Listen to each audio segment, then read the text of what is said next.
Welcome to another high-yield session at UPSC Think Tank. Today, we are decoding the structural shifts in the Indian economy, mapping them directly to your General Studies Paper 3 syllabus. We begin with the Reserve Bank of India's latest monetary policy stance. As you can see, the Monetary Policy Committee, or MPC, has decided to maintain the repo rate. But for a civil services aspirant, the headline is not just the pause, it is the reasoning behind it. The RBI is signaling a vigil on persistent food and core inflation. This distinction is crucial. While headline inflation is volatile due to weather shocks affecting vegetable prices, core inflation, which excludes food and fuel, measures the underlying demand pressure in the economy. The RBI's concern about stickiness in the services sector suggests that inflation has become entrenched, necessitating a continued hawkish stance to prevent second-round effects. Continuing with the RBI's rationale, we must look at the external sector. As highlighted here, geopolitical risks and global financial market instability are major headwinds. In your mains answers regarding Indian economy and issues relating to mobilization of resources, you must articulate how domestic monetary policy is not autonomous but deeply influenced by global factors. If global commodity prices spike due to conflicts in the Middle East or Eastern Europe, India imports that inflation, a phenomenon known as imported inflation. The RBI is effectively keeping its safeguards in place to manage these upside threats to our domestic outlook. Let us consolidate this with a preliminary assessment. The question asks, which of the following is not a direct tool of monetary policy? The answer is C. Fiscal deficit. Aspirants, this is a fundamental concept where many get confused under exam pressure. Repo rate, open market operations, and CRR are liquidity management tools controlled by the central bank. Fiscal deficit, however, is a budgetary outcome managed by the government's fiscal policy. For the mains question provided on the screen, your answer must balance the RBI's inflation targeting mandate under the RBI Act 1934 against the need to support growth, often referred to as the central bank's dilemma or balancing act in a volatile global environment. Switching gears to fiscal policy, we look at the pre-budget discourse. The debate between fiscal consolidation and a growth push is perennial. The government has committed to a glide path to reduce the fiscal deficit to 4.5% of GDP by FY26, adhering to the spirit of the FRBM Act. However, the economy simultaneously needs a growth impetus through public spending. The key term here is capital expenditure or CAPEX. Unlike revenue expenditure, CAPEX creates assets, roads, railways, power plants, which have a high multiplier effect on the economy. By increasing CAPEX, the government aims to crowd in private investment, essentially encouraging the private sector to invest by improving the ease of doing business through better infrastructure. How do we achieve this balance? The strategy involves rationalizing subsidies and leveraging revenue buoyancy. As noted on this slide, reducing wasteful expenditure on non-merit subsidies creates the necessary fiscal space. Furthermore, robust GST collections and direct tax revenues, termed revenue buoyancy, allow the government to maintain high social sector spending without blowing out the deficit. This structural shift towards better quality of expenditure is what you need to highlight in your answers regarding government budgeting. Let's test your understanding of the legal framework backing fiscal prudence. The question asks about the primary aim of the FRBM Act. The correct answer is B, to ensure fiscal discipline and reduce deficits. The Fiscal Responsibility and Budget Management Act is the bedrock of India's fiscal architecture, aiming for intergenerational equity, ensuring we don't burden future generations with our current debts. For the mains question regarding capital expenditure, remember to mention the trade-off. While fiscal prudence signals macroeconomic stability to credit rating agencies, aggressive capex is needed to drive the post-pandemic recovery and employment generation. Moving to the industrial sector, specifically the Production-Linked Incentive, or PLI scheme. This has been a game changer for electronics manufacturing. The slide highlights a shift from mere assembly to local value addition.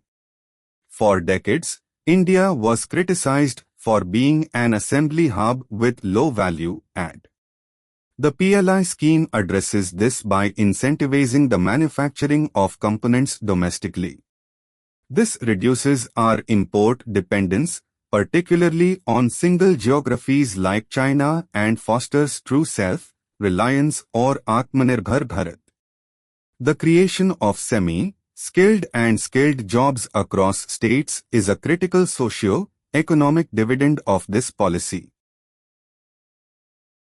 However, a critical analysis is incomplete without looking at the challenges. As we see here, the lack of a robust domestic R&D ecosystem is a significant bottleneck.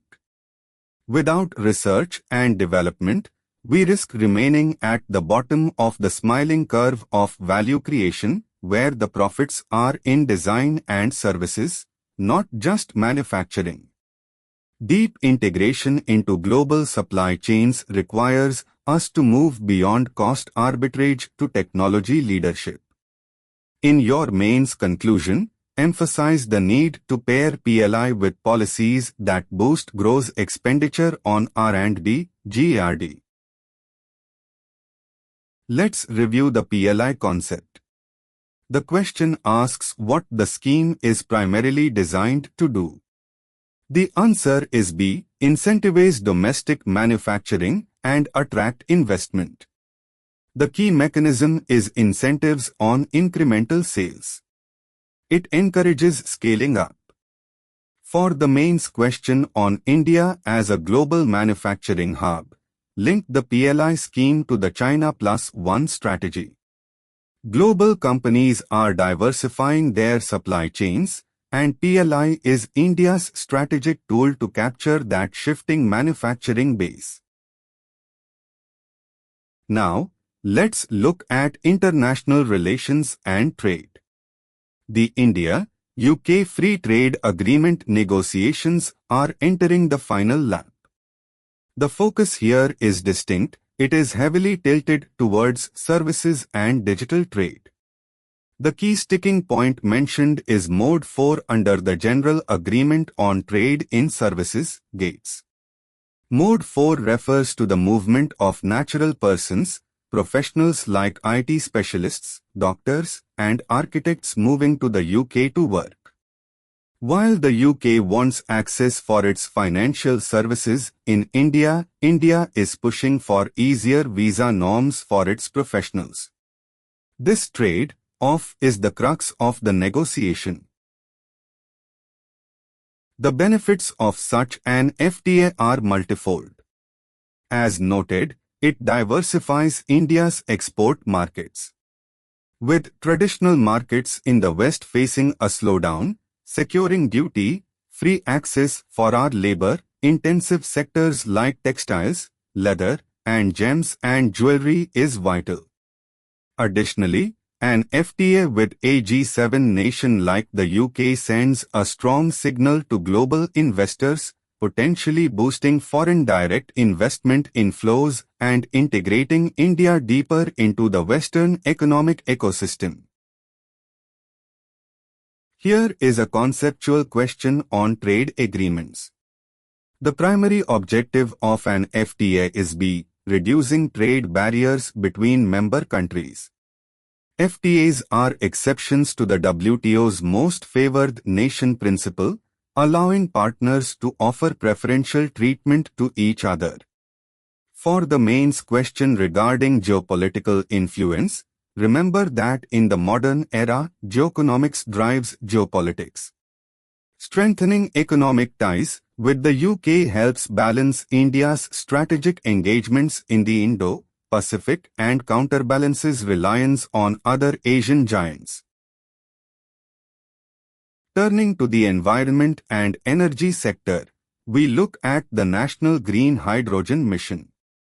The target is ambitious, 5 million metric tons of production by 2030. Why is this strategic? India currently imports a massive amount of natural gas and fertilizer. By incentivizing electrolyzer manufacturing and green hydrogen production, India is trying to transform from a net energy importer to a potential energy exporter. This has direct implications for our current account deficit and energy security. The application of this mission is crucial for decarbonization. As shown here, the potential lies in hard-to-abate sectors like steel, cement, and shipping. These industries cannot easily run on batteries. They need high-energy density fuels. Green hydrogen provides a clean alternative. By fostering a green economy, India is also positioning itself as a leader in the global fight against climate change, aligning with our net zero by 2070 commitment made at COP26. Let's test your scientific understanding. Green hydrogen is produced through electrolysis using renewable energy. It is the source of electricity that determines the color of the hydrogen. If it's coal, it's brown. If it's natural gas, it's gray or blue. Only renewable energy makes it green. For the mains answer, evaluate the mission's impact on energy security. By utilizing India's abundant solar potential to create fuel, we reduce our vulnerability to volatile global oil and gas markets. Next, we discuss the digital transformation of the economy through ONDC, the Open Network for Digital Commerce. Think of ONDC as the UPI of e-commerce. Currently, e-commerce is dominated by platform-centric models, walled gardens like Amazon or Flipkart. ONDC shifts this to a network-centric model. It democratizes the market, allowing a small MSME seller to be discoverable by any buyer on any app within the network. This interoperability fosters inclusion and levels the playing field for small businesses. However, the path isn't without hurdles. As highlighted, data privacy and dispute resolution are significant challenges. In a decentralized network, if a consumer receives a defective product, fixing liability becomes complex. Is it the seller, the logistics provider, or the buyer app? Establishing robust grievance redressal mechanisms and ensuring digital literacy among small merchants will be key to ONDC's success and widespread adoption. Assessing your knowledge on digital public infrastructure, or DPI. The example of DPI in India is Aadhaar. Along with UPI and now ONDC, these form the India stack. These are open, programmable, and interoperable layers that private innovators can build upon. For the mains question, discuss how DPIs are a unique Indian contribution to global development discourse, often cited by the IMF and World Bank as a model for financial inclusion and efficient governance.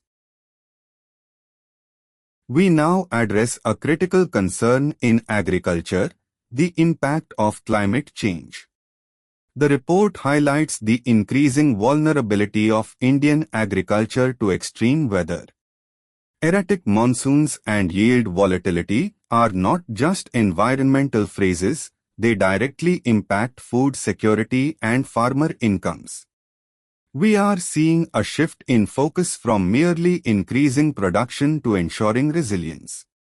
This necessitates climate-smart strategies such as drought-resistant seeds and precision farming to adapt to these changing patterns. Government intervention is vital here. As the slide suggests, robust crop insurance schemes like the PM Fasal Bima Yojana and direct income transfers are essential safety nets. However, adaptation is better than relief. The focus must shift towards diversifying cropping patterns, moving away from water-guzzling crops in water-stressed regions and investing in micro-irrigation. This holistic approach is necessary to safeguard the livelihoods of the 45% of our workforce dependent on agriculture. The practice question asks about climate-smart agriculture. The answer is C. Integrating traditional knowledge with modern technology for sustainability. It is not about monoculture or chemical reliance. It defines a triple-win strategy: sustainably increasing productivity, enhancing resilience, adaptation, and reducing greenhouse gases mitigation. For your mains answer, elaborate on the economic cost of climate change, how a 1-degree rise in temperature can reduce wheat yields significantly, threatening our food sovereignty.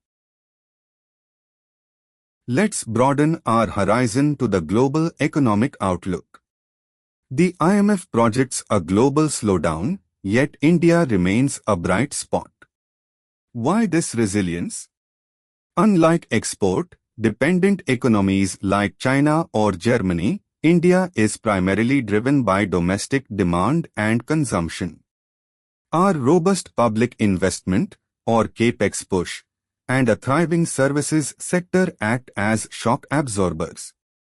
While the world faces recessionary trends, India's growth story is anchored internally. But we are not decoupled from the world. The risks, as outlined here, include capital outflows and financial market volatility. If interest rates in advanced economies remain high, foreign portfolio investors, FPIs, may pull money out of emerging markets like India. Additionally, global commodity price spikes can reignite domestic inflation. Therefore, while resilient, India's policymakers must remain vigilant against these external spillover effects. A quick check on international organizations. The World Economic Outlook is published by the International Monetary Fund, IMF. This report is the gold standard for global economic forecasting. For your mains answer regarding global trends, analyze India's evolving role. As the fastest growing major economy, India is increasingly seen as a growth engine for the world, giving it greater leverage in global economic forums like the G20. Infrastructure is the backbone of growth, and PM Gati Shakti is the central nervous system. This national master plan is revolutionizing connectivity. The core innovation here is integrated planning. Traditionally, Indian infrastructure suffered from departmental silos. Roads were built, then dug up for cables.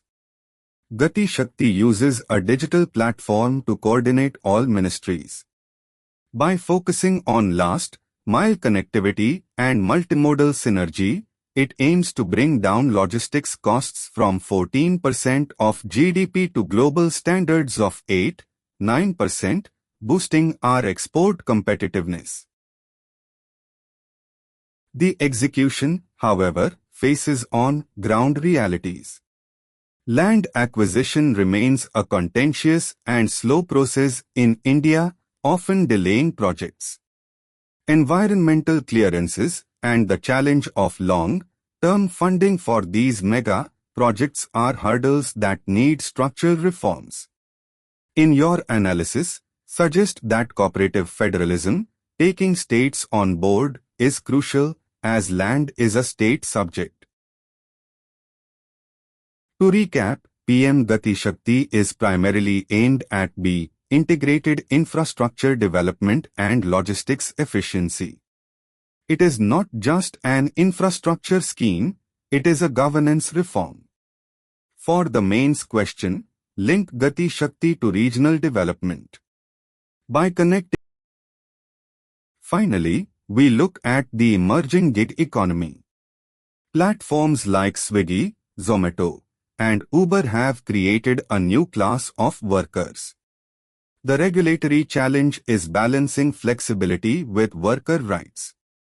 Gig workers typically lack social security nets like Provident Fund or health insurance because they are classified as partners rather than employees. The government's intent to regulate this sector stems from the need to provide welfare without stifling the innovation and job creation potential of these platforms. Proposed solutions include a universal social security fund. The Code on Social Security, 2020, envisages a fund financed by a cess on the platform's revenue. This is a pioneering model globally. Additionally, skill development is crucial. Gig work should not be a dead end. Upskilling allows these workers to move up the value chain. This dual approach of protection and promotion is the ideal policy path. Let's attempt a question on this. Which is a characteristic feature of the gig economy? It is certainly not long-term or stable in the traditional sense. The defining feature is the on-demand, task-based nature of the work. The correct answer is C. Short-term, flexible work assignments. The explanation reinforces that the gig economy is built on freelance or contract work mediated by digital platforms. For your mains answer, analyze the statement about labor laws. Traditional laws were designed for factories with fixed shifts. Applying them to the gig economy requires nuance. We need a new legal framework that recognizes platform workers as a distinct category with specific rights. That brings us to the conclusion of today's comprehensive analysis. We have traversed the landscape from the RBI's monetary vigil to the micro-economics of the gig worker, from the high-tech corridors of semiconductor manufacturing to the fields impacted by climate change. As you prepare for GS3, remember that these topics are interconnected. Economic growth, environmental sustainability, and social equity must go hand in hand. Keep revising, keep correlating current affairs with your static syllabus, and stay tuned to UPSC Think Tank for your daily dose of clarity.